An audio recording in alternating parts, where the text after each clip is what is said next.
Hey guys, it's your boy Nick with Pick My Man. We are back with another video. We're gonna be doing quick picks video. I'm gonna try to make this video a little bit short, maybe within 20 minutes. I don't want to make this video any longer than 20 minutes, but let's get right into it, guys. In this video, we're gonna talk about my best bets and then my best over and unders that I like on this card, and then we're gonna talk about the sneaky props that I like on this card. Sneaky props are the value props that I like. That sneaky props that have a lot of juicy value on them. And then next we're gonna talk about the safety parlay, and then we're gonna talk about a long shot parlay. Let's get right into it, guys. First up, we have my first best bet on the card, which is Daniel Huber. He's taking on Christos Giagos. I really think he's going to be able to stay at range and pick Christos Giagos apart. Daniel Huber, he's training out of Extreme Couture. Extreme Couture just got another a UFC strap. They just won the 185 strap last weekend. Sean Strickland is the middleweight champion now, which is kind of crazy to say, but it's true. It's still hard to believe that it's Sean Strickland is the champion, but congratulations to Sean Strickland, man. That dude really did it. But yeah, he's training out of that same gym from Extreme Couture. He's training with Eric Nixuk. That's his coach. Eric Nixuk is one of the best MMA minds out there, I think. And he's the much younger prospect here, 24 years old, 6'1". I really like him here. He's gonna have a 6.5-inch reach advantage here. Christos Giagos, he is a journeyman in the UFC. He's faced some good level competition, but he's been finished so many times in the UFC. He's been finished in the first round many times. Moises finished him by rear naked choke in the first round. Sarukian finished him in the first round by ground and pound. But Sarukian is a real deal. No shame losing to Sarukian. But Drakkar close beat him. Oliver rear naked choked him in the second round. Yeah, and then before that, he's been finished by Josh Emmett in the third round. He's been finished a bunch of times. Been finished by Gilbert Burns also.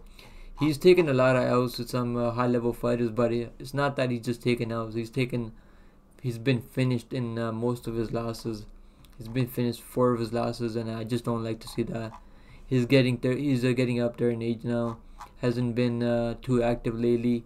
He's competed once in 2023. Over Ricky Glenn. I don't really know how much we can really rate that win over Ricky Glenn, who came back after a 2-year layoff. Looked absolutely horrible in that fight. Just looked super slow and stiff. And Giagos knocked him out with the first punch he threw, which is kind of crazy to see because people had that fight going the distance. Everyone thought that fight was going to go to the scorecards. But apparently Ricky Glenn doesn't have a chin anymore, I guess. But yeah, what I'm trying to get at is, I think Huber, even though he's still young prospect, I think he's polished enough. He's got good wins. He's got wins over legit wins over guys like Lucas Almeida, who's a UFC fighter, who's got very heavy hands. He's a dog himself. He did drop a L to Trey Ogden, but that was his UFC debut, so he probably had some nerves coming in, a lot of pressure coming in to the big show. He did bounce back, really dominant win over Lando Venata. He had him finished in the first round. That referee should have stopped this fight in the first round. I don't know why the referee didn't stop it. Lando Venata took so much damage, man. Huber dominated him in that fight. Yeah, he's really putting things together. I think he's gonna learn from that UFC debut loss that he had, and that's his only hiccup. Other than that, he's done really good, and that's why I have him as one of my first best bet. At a minus 278, I still like that money line. I think you can add him into your parlays and other stuff you want to do. Maybe even the straight up money line bet. I really like the straight up money line bet. I'm probably gonna put 2 units on him by tomorrow. I'm just waiting the line to come down a little bit because I know there's still people that are kind of high on Christos Giagos. I've seen some people pick Christos Giagos on YouTube. Some I don't really want to say the names, but some people are picking him apparently. But yeah, Daniel Huber gets it done. I think the Golden Boy gets it done. I'm going to say stoppage. I'm going to say knockout. But it could be a decision, so don't bet the knockout prop. Just take the money line. Next up, guys, let's go to the next best bet, which is of course Roman Kopylov. He's taking on Josh Fremd. I don't think Josh Fremd is gonna be able to get the takedowns on Roman Kopylov here, and Josh Fremd is so stiff, and when he's striking on the feet, he has zero head movement. He just doesn't have any technical striking himself. He couldn't really get any takedowns in his previous fight against Jamie Pickett. Looked absolutely horrible there. That was probably one of the worst fights I've ever seen in my life. Absolute boring snooze fest. I think Kopylov's gonna knock him out in the second round. I've always been getting every time I picked Kopylov, I think I picked him in his last 3 fights, and he's been getting all of them, all 3 wins by knockout. I think all 3 by second round knockout too. So this dude, he'll break you down in the first round. He'll defend your takedowns, wear on his opponents, then he'll like put the pressure in the second round, and he's really dangerous, man. That kick, the head kick that he knocked out Ribeiro with was nasty, man. Holy, you gotta go back and watch with that head kick. That was one of the craziest, most insane head kicks I've ever seen. He literally picked Claudio Ribeiro off his feet with the head kick. I mean, oh my goodness, this dude is dangerous. I think Josh Fremd is getting sparked. I'm going to say Kopylov by spectacular KO. Look at me, I'm trying to say big words here. But yeah, anyways, Roman Kopylov by big knockout in a crazy fashion, I think. Probably another head kick or something, who knows. Next up, guys, my next best bet is Jack Della Maddalena. I know people are sleeping on him because of his fight with Basil Hafez, who's an absolute monster himself, has a lot of grappling game. People don't realize Basil Hafez is pretty damn good himself, man. That dude had a lot of pressure. That dude looked like a tank. He probably was on the juice too. Yeah, this dude is a freaking beast. Like, he's no joke. He's never been finished. Like, this dude ate some big shots from JDM. Of course, JDM made some mistakes. He's pulled guillotine a couple of times. He's still young, man. He's only 5-0 in the UFC, but still, he's undefeated in the UFC. He's got some good wins now. He's got legit wins over guys like Basil Hafez is a legit guy, man. I think Hafez is gonna have success in the UFC. I can definitely see him coming back on a full camp and dominating other guys on the lower end, maybe. But then his win over Randy Brown, that's a legit win. He knocked him down, almost slapped him, then choked him out in the first 2 minutes. That was a legit win. Then he got a win over Donnie Roberts, is a pretty okay guy on the lower end. His win over Ramazan Ameev was a legit win too. Yeah, that was a liver shot. It was a nasty. He has a win over Andalusa, win over Kevin Jusset, who we saw 2 weeks ago, or a week ago, I think. Yeah, he's got legit wins, man. I don't know why people are sleeping on him now. I know Kevin Holland is really good also. He has a lot of UFC experience. He's looked really good since moving down to 170. But is he really trying to get to the title? Or is he just trying to make money and show up for these fights? And he's knocking guys out like Michael Chiesa. Choked him out. But Michael Chiesa doesn't have any striking, man. Michael Chiesa literally gives up. He's been choked out like 6 times now by the same Darce choke. Like, Darce choke and Chiesa, that's his like Terminator. Yeah, Chiesa gets Darce choked in every fight. And then Santiago Ponzinibbio, he's like 36 years old. Still a good veteran of UFC, but still an old dude, man. Lost to Stephen Thompson. He should have dominated. I'm not dominated. He should have beat Stephen Thompson. He should have used his grappling game plan, but instead chose to stand and bang with the striker, who doesn't have the best takedown defense. And yeah, Stephen Thompson put a lot of damage on him. That was life-changing damage. Before that, it was a quick Darce choke. He got Darce choked by Hamza Chimaev. No shame there, I guess. Wins over Tim Means, Alex Oliveira. Not even in the UFC anymore. I don't know how much you can really rate the win. He's got a good win over Joaquin Buckley. Good win over Anthony Hernandez. He's got legit wins, man. But I think he's gonna get. I think Jack Della Maddalena's gonna cut him off. Cut that. He's gonna close the distance on him. Cut him off and he back him to the fence, I think. and he's gonna let his counters go. He's probably gonna catch him on the chin maybe, but I think Holland is very tough. I don't see him getting finished here. If there is a finish, I don't think it's gonna be a knockout. I think it could be maybe Madalena really drops him maybe and jumps on him with a rear naked choke or something, because Holland has been choked out before 3 times in his career. But maybe this fight goes to the scorecards. I could see Jack Della Maddalena winning on the scorecards, but just money lining, man. I took Jack Della Maddalena like a couple weeks ago. I've been trying to tell my YouTube community that I got him at plus 105, I think, early on, and now he's at minus 150. Yeah, he's sitting at Jack Della Maddalena, sitting at minus 150, minus 160, minus 141, some places. Yeah, I hope. I'm glad I took him at plus money, man. I couldn't even take Kevin Holland at plus money and make money either way, but I think Jack Della Maddalena wins this fight. I think he can. I think he's experienced enough at this level now. He's gonna learn from that his last fight. I think he made some mistakes jumping guillotines, but shit like that can happen, man. At this level, you're gonna go up against some toughest dudes on the planet. You're gonna make some mistakes. It's a fight after all. It is what it is. He still got the win there. It's not like he lost the fight as a big favorite or anything. I don't understand why people are so low on him now. But yeah, Kevin Holland is a legit fighter, but I just feel like Jack Della Maddalena is the real deal. He's gonna get it done. I'm gonna say decision, but don't bet the decision prop on a knockout guy. I think Maddalena can get it done anywhere.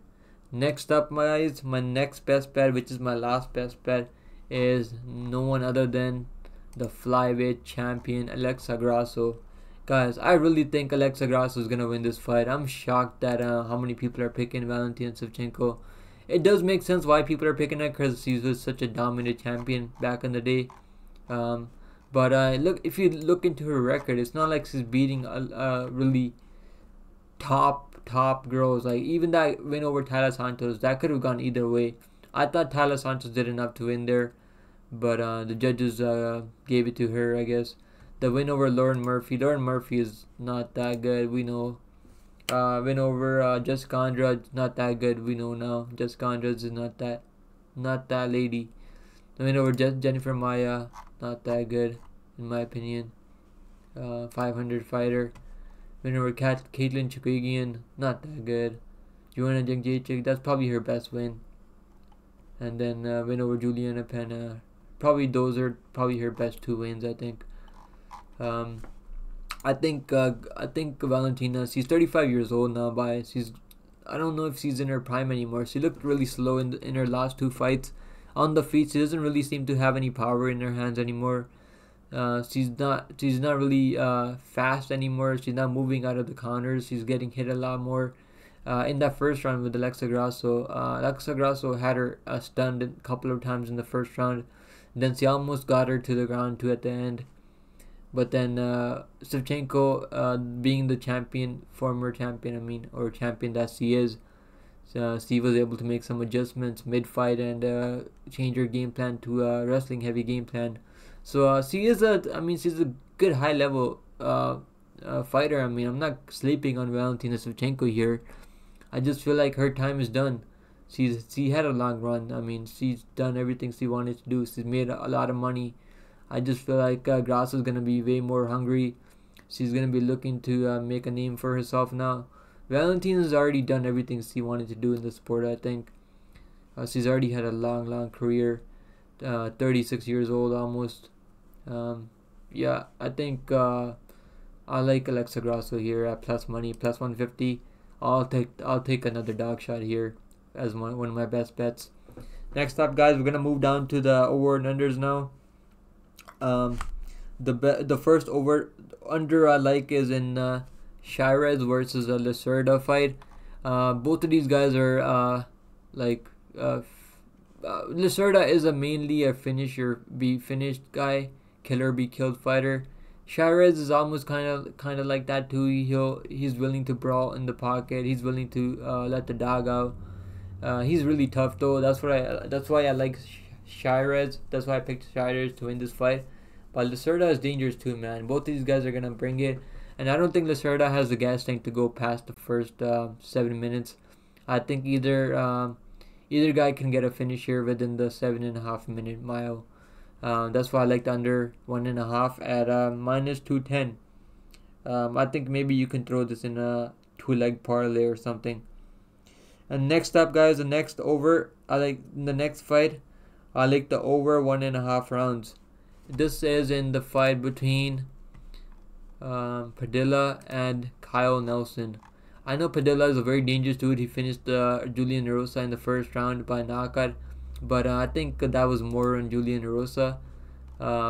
Chin not being there anymore. Julian Erosa, we know he's been knocked out like many times now. Knocked out 7 times. Yeah, that dude does not have a chin anymore. But he's still very accurate with his punches. He's very crisp with his striking. He knows how to find his range. He's very good. Very good. But has pretty good cardio too. He's a long striker. He's going to have a reach advantage here. I picked Fernando Padilla here, of course. But I don't think he's going to finish him in the first round. It could be maybe a late finish or maybe a win on the scorecards. Because Nelson is a tough dude, man. He's never been finished inside the 1.5 rounds, I think, in the UFC. He's been finished by Billy Correntillo in the 3rd round, past the 1.5 round mark, and then he's been finished. He finished Polo Reyes in the 1st round, but Polo Reyes is 40 years old. He got finished by Matt Salas in the 3rd round back in 2019. Diego Ferreira finished him in the 2nd round back in 2018, but that was a long time ago. And he got a win over Blake Bilter, which is a legit win. So it looks like he's making some improvements. I don't think either of these guys are gonna finish the fight in the 1st round. If Padilla does fight in the 1st round, I mean, that's gonna be super impressive, man. Because Nelson is not an easy dude to get out of there. He's alright. I mean, he can hang in there. And it does look like he's making some. He's been training hard a little bit now. He's taking his career a little bit more serious. His best win, I would say, is over Kyle Nelson. I think Blake Bilder. I mean, why am I saying Kyle Nelson? So I think the over 1.5 at -135. I really like that. I really like that play. Over 1.5. I would just single money line bet. I wouldn't really throw it into any parlays or anything. But anyhow, guys, that's my second over that I like. Over and under that I like. The next over and under that I like is under in the Rosas versus Mitchell fight. I think this is a spot for a showcase fight for Raul Rosas Jr. This is a featured fight on the main card for a reason. It's not because Terrence Mitchell is coming off a KO first round ground and pound loss to Cameron Simon. It's because the UFC is trying to build Rosas Jr. back up. They gave him too much of a step up in competition, I think, against Rodriguez, who is a legit prospect himself, is tested in the UFC before. I think this is a good spot for Rosas Jr. I'm not really touching Rosas on the money line or putting him in any parlays or anything like that, because he definitely hurt my pockets last time around. He dropped the ball as a big time favorite. I think either of these guys can finish the fight. Mitchell is a dangerous dude to himself, but he hasn't faced anyone. He hasn't beaten anyone good. I think Rosas Jr. 1st round submission. I'm gonna go. I really like the under 1.5 here. This fight, the UFC put this fight, this up on the card for a reason. That's what I'm trying to say, guys. All right, guys. Next, the under 1.5 in this the Rosas versus the Mitchell fight is -298. It's pretty juiced up, but I think it hit. Maybe you can throw this in another parlay with over in the Padilla versus Nelson fight. I think you're gonna get good plus money there. Next up, and the next over and under that I like is under 2.5 in the first fight, guys. I think I think Josephine Knudsen, she's a big favorite. She's like -800 in some books. But I think some people think she's not going to be able to finish man. I do think she's going to be able to finish her. She almost finished this girl, Isis Verbeek, who's a legit glory kickboxer. She head kicked her in the 1st round, and Verbeek was on chicken legs. He was like He was barely there. He was like seeing the stars for a couple of seconds, but then being the tough girl he is, she was able to recover and get back into her senses, and she was able to survive. But don't get it wrong, guys. Josephine dominated that fight. She was dominating everywhere the fight went, and she dominated that fight pretty much. I see her doing the same thing here, but I think she's gonna be able to. Her pressure is gonna be too much for Man, who can get overwhelmed at times. She couldn't eat the head kick. Her chin isn't as good as where Beeks is. I think Knudsen can really put it on her. I like Knudsen by finish here. I think she can find a KO stoppage on the feet, and she can find a submission on the ground too. She's got a good ground game too. She trains out of that Hamzat All Stars Training Center. Very good gym to train out of. They're having a lot of success lately. So yeah, Knudsen by finish. I like the under 2.5 in this. At plus, what's the number on this? Plus 154. Under 2.5. I think Knudsen can really get it done. She might even get it done in the first round. Don't be shocked if Knudsen gets it done in the first round by knockout. Okay, guys, those are the over and unders. Next, let's go up to the sneaky props that I like. After the sneaky props, we're gonna move on to this parlays, the safety parlay and the long shot parlay. I got something good for you guys today. Let's go to the value props to play. Sneaky value props that I like on this card. I like Jack Della Maddalena by submission. It's at the number is kind of crazy. JDM by submission is plus 1600, which is kind of crazy, I think, because it's not like he hasn't finished the fight before. He can finish the fight. He got a club and sub over Randy Brown. I'm gonna say Holland is way more way better durability than Randy Brown, but they have a pretty much similar frame.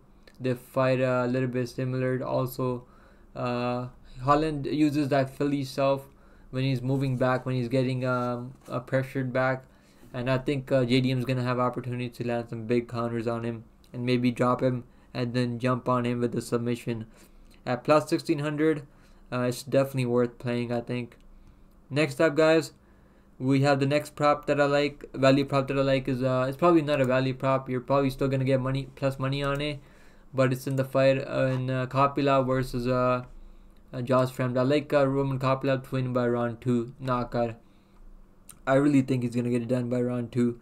I think Josh Fremd is gonna shoot some takedowns in the first round, try to grapple, try to hang on him a little bit, and he's gonna get tired of attempting those takedowns and not getting them, and then he's gonna come into the second round. He's gonna be breathing hard, and then Kopylov's gonna put the pressure on him like he always does, and then he's gonna let his counters go. Kopylov is just way, like, so many times better striker than Fremd has ever been in the cage with anyone. Kopylov is gonna destroy Fremd, I think, in the second round. Kopylov, maybe round 1 or round 2 sprinkle. I'm gonna say round 2. Kopylov round 2 knockout. Let's go to the safety parlay, guys. Hit the like button if you haven't yet. Subscribe to the channel. We're so close to hitting 150 subscribers. I really appreciate you guys that hit the sub button, that like the video, that leave a comment below for the algorithm. I'm gonna be buying a web camera soon, so I can you can see my face when I'm making these videos. I'm gonna be buying some equipment, some better microphone, and stuff like that, so I can make better content for you guys. I can't wait to improve my content quality, guys. But for now, I'm trying to do as much as I can here. So please hit the sub button if you haven't yet. Please hit the like button if you haven't yet. Let's move on to the safety parlay now, guys. The first leg of the safety parlay is, of course, the most parlayed fighter on this card. I think probably Roman Kopylov at a minus 355. I think you can still add him in parlays. There's definitely value there, seeing how good he's been looking lately, and he's gonna have such a big advantage in the striking. And I don't see Fremd getting the takedowns. Fremd couldn't even get Jamie Pickett down, who has horrible takedown defense, and he thinks he's gonna take Kopylov down. Come on, dude. I think Fremd is getting smoked like a turkey on Thanksgiving Day. Yeah, Roman Kopylov is the first leg of the safety parlay, and the next leg of the safety parlay is just the fight before Edgar Sarez. I really like him here. I think he's shown us a lot of toughness in there. Even against Tatsuro Taira, he had Tatsuro Taira hurt. Almost had him in a submission also. This dude is a tough Mexican dude, man. He's not gonna go out there and maybe try to get a finish in the first round and then just crack or something. He's gonna be there for the full fight. He's gonna be there in his opponent's face. And Lacerda doesn't like fighting like that.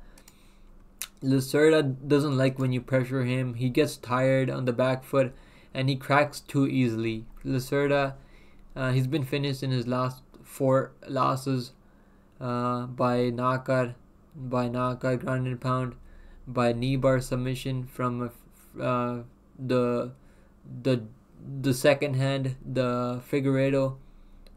We have a Figueiredo at home. The worst Figueiredo brother, the worst of the Figueiredo brothers, I'll say. He got knee bar right in the first round. Like how bro? How can you not defend a knee bar? And then he got knocked out by Jeff Molina. Who has Jeff Molina been knocking out? Not really anyone. I think he is a dangerous dude. He does have good power in his hands. He's got good striking. He's dangerous in the first couple minutes. But once he starts getting touched up, once he starts eating those big shots from his opponents, his gas tank falls off a cliff. And he's pretty much just done. He just pretty much quits after that. But he is an entertaining fighter to watch. I am going to be looking forward to this fight. This is going to be a flyweight matchup that's going to be really entertaining, and it's going to be crazy wild for as long as it lasts. We are taking the under 1.5 in this fight, and we're going to add Shirez to my safety parlay. And this is going to pay out at -130. It's the safest play I could make on the card, if I'm being honest, guys. I have about a 1.5 unit on this play. It's still gonna give you close to plus money, but you're gonna make early easy plus money on the prelims, and then you can just chill back and watch the rest of the card. I really like these two guys to get it done. You can also add more fighters, your most confident picks in there if you want. I think you can even throw someone like Josephine Knudsen, but I don't know how much value you're really gonna get there with her at -800 or -700. Or you can throw someone like Rosas Jr. in there, but I would not throw Rosas Jr. in any of my parlays. I'm staying away from him. I'm only gonna play the under 1.5 in this fight. But yeah, you can throw Joe Huber in that parlay with Roman Kopylov and Shirez for plus money. But I just like the 2-leg parlay. I think it's much more safe, and you're gonna be done with the parlay early on. You can just sit back after the prelims, just enjoy the main card, make your money early. You don't have to sweat it or anything like that. That's why I like it, guys. Next up, we're gonna talk about the long shot parlay now. The long shot parlay, we're gonna go with the first leg of the long shot parlay. We're gonna go with the under 1.5 in the Campbell versus Alex Reyes fight. So the under 1.5 in this fight is -230. I really see the under 1.5 hitting here. Reyes has been out of the game for way too long. He's gonna look slow, stiff, and he's gonna look bad. I don't think he's gonna look really bad coming back after 6 years. 6 years is a lifetime at this level of MMA. 6 years is a long time off. And the next leg of this long shot parlay, we're gonna go with the Jasmine Jastovicius. This is a matchup between two grapplers. I just feel like Jasmine Jastovicius is gonna be a little bit stronger. She's gonna have that grown woman strength. She also has a dog in her. She also has the better cardio, I think, over Cortez. Cortez does have good top control, but I think this is a winnable fight for Jasmine Jastovicius. I also like how active she's been lately. Her only loss is over Natalia Silva and Elise Reed by split decision. No shame losing to those Natalia Silva.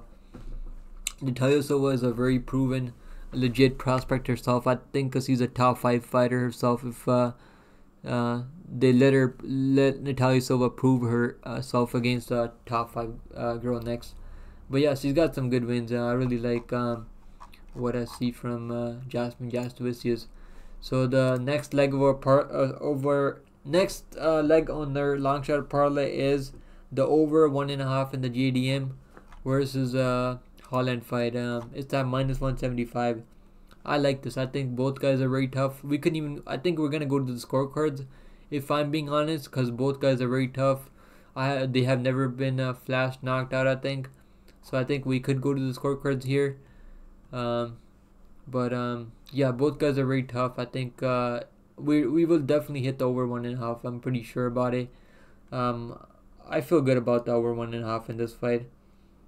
And the last leg of our long shot parlay, we're gonna go with no one other than the champion herself to defend her belt against the former GOAT of flyweight, Valentina Shevchenko.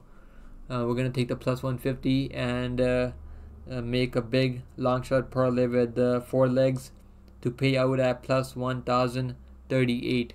This is a crazy long shot parlay. I think I can see this hitting, to be honest, guys. If Jasmine comes through, I think there's a very high likelihood chance of this hitting. I see other 3 legs cashing.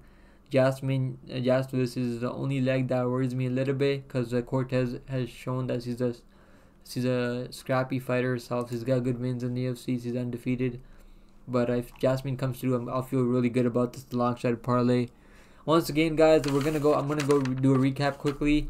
I'm gonna do best bets. We're gonna go with the Daniel Delhuber as the first best bet at minus 278, and the next best bet is Alexa Grasso at plus 150.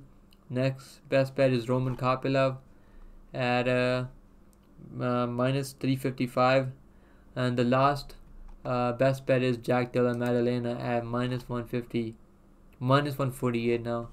But yeah, these are the best bet, 4 best bets, guys. The safety parlay once again is Roman Kopylov and Edgar Cyrez. This will pay you out at minus 130. And for the long shot parlay, we're gonna go with the under 1.5 in the Campbell versus Reyes fight. And then for the second leg, we're gonna go with Jasmine Jastovicius. And then the third leg, we're gonna go with the over 1.5 in the co-main event. And then the last leg of our long shot parlay, we're gonna go with the champion to defend her belt, Alexa Grasso. And you're gonna get a plus 1,000 on this long shot parlay. I'm gonna be playing this long shot parlay. I got $25 on it. And let me know if you guys are fading this long shot parlay, or if you guys are gonna be playing the safety parlay or the long shot parlay. Which one do you guys like the most? Leave a comment below in the comments. I love hearing back from you guys. And those are the best bets, the over and unders, the sneaky props, the safety parlay, and the long shot parlay, guys, for UFC Noche, Grasso versus Shevchenko 2. I can't wait for the fight card. I'm super excited, guys. I will be dropping more content throughout the week, so please keep an eye on it. I'll see you guys in the next one. Take care of yourself, guys. Stay safe out there. I'll see you guys in the next one. Later. Don't forget to subscribe, guys, to the channel if you haven't yet. Help me get to 150, guys. Later, guys. Take care of yourself. Later. Take care. Bye.